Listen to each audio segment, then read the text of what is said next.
Vous vous demandez certainement quels sont les liens entre réadaptation et population réfugiée.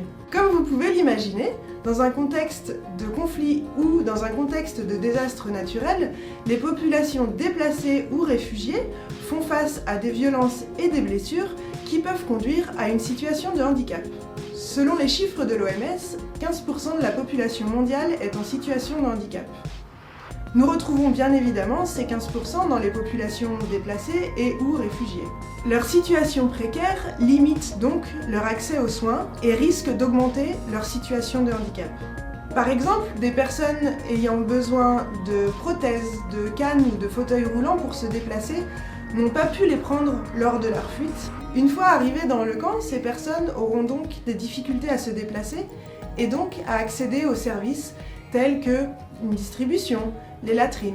Alors comment Hachi accompagne ces personnes? Pour commencer, Hachi ne propose pas seulement de la réadaptation. Si nous prenons l'exemple d'une personne avec une amputation récente, en plus de la réadaptation, un appui psychosocial lui sera proposé pour l'aider à accepter cette nouvelle situation. Une des particularités de cette réponse est qu'elle doit être apportée au plus vite, puisque ces populations se déplacent très régulièrement. Nous travaillons en étroite collaboration avec le bénéficiaire et son aidant pour lui donner des exercices, des conseils, de l'information pour garantir son indépendance fonctionnelle, même si Hachi ne peut pas suivre ce patient sur du long terme. C'est un savoir-faire et une expertise qu'Hachi apporte grâce à notre longue expérience.